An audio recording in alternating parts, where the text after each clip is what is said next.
Hai, saya Sheila Sharif. Saya merupakan postnatal care specialist. So, kali ni Kak Sheila nak kongsikan soalan bertanya tentang adakah selamat melakukan hubungan kelamin jika kurang daripada 4 minggu. Okey, sebelum ni Kak Sheila pernah kongsikan dalam video Kak Sheila sebelum ni, tempoh penyembuhan lebih kurang dalam 6 minggu.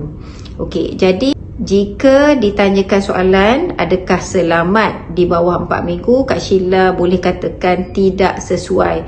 Yang pertama, kerana kemungkinan darah nifas masih tidak habis lagi.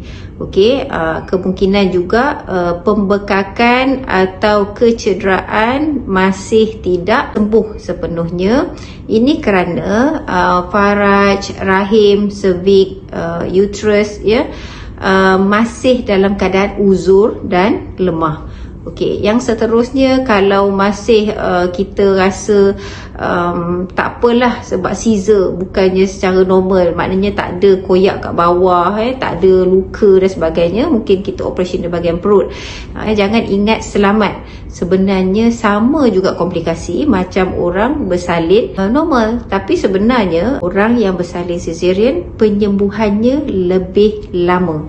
Okey, kerana lukanya lebih dalam dibandingkan dengan orang yang bersalin normal. Okey, walaupun bersalin normal digunting bahagian faraj dan dubur sedikit untuk memudahkan proses bersalin, tapi lukanya adalah kecil dan tidak dalam. Tapi kalau compare dengan orang yang melahirkan secara caesarean, memang lukanya dalam, jahitannya banyak, penyembuhannya pun lambat.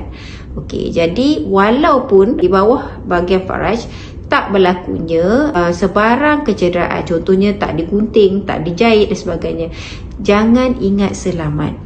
Okey, komplikasinya lebih kurang sama kerana macam Kak Syah beritahu tadi, bahagian kemaluan iaitu otot, saraf, tisu, ligamen masih tidak bersedia untuk menerima geseran atau hentakan akibat daripada aktiviti seksual. Okey, seterusnya akan mengalami sakit di bahagian ari-ari iaitu di underwear line. Jadi kerana dekat situ ada bahagian otot di bawah kawasan ari-ari, jadi kawasan itulah yang dijahit semasa proses mengeluarkan anak. Jadi bahagian itu menyebabkan kadang-kadang kita sakit yang amat sangat sebab daripada aktiviti seks. Yang seterusnya, kalau kita masih juga berdegil atau kita rasa selamat, kita masih melakukan, boleh juga menyebabkan pendarahan yang teruk. Okey, sebab Kak Sheila pernah menyaksikan satu orang customer Kak Sheila selepas dia melahirkan anak secara caesarean dan dia melakukan hubungan seksual dalam tempoh 2 minggu. Jadi apa yang terjadi? Berlakulah pendarahan yang banyak. Dia terpaksa dibawakan ke hospital, jadi terpaksa ditambah darah sebanyak 2 beg, menyebabkan komplikasi kepada diri dia sendiri, masalah kepada bayi, masalah kepada suami atau seluruh keluarga. Jadi kalau kita tak nak meletakkan seks itu adalah satu keperluan yang penting di dalam kehidupan rumah tangga, dan pendarahan ini juga boleh menyebabkan kematian. Yang patient saya dulu tu, yang saya pernah saksikan tu, dia hampir koma. Jadi disebabkan terlalu banyak pendarahan yang berlaku dan dia pun tidak dapat menjaga anak dia dengan baik disebabkan komplikasi.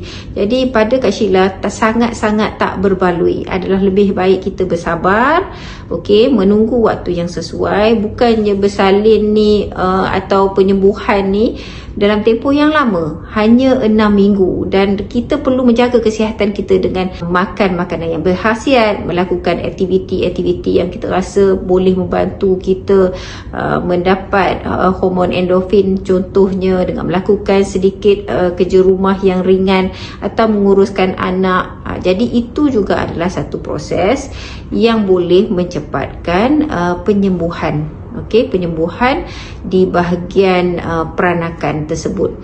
Dan pemakanan juga bergantung kepada apa yang kita makan boleh menyebabkan kita punya jahitan tu akan sembuh dengan cepat. Okey, jadi jawapan Kak Sheila kali ni, Kak Sheila nak beritahu lebih selamat atau lebih baik kita tunggu sehingga 6 minggu. Pastikan kita bersih daripada darah nifas, kita dah boleh mandi dan kita juga bersedia. Okey, tapi bahagian jahitan di bahagian perut juga tidak rasa sakit ataupun kita dah rasa selesa.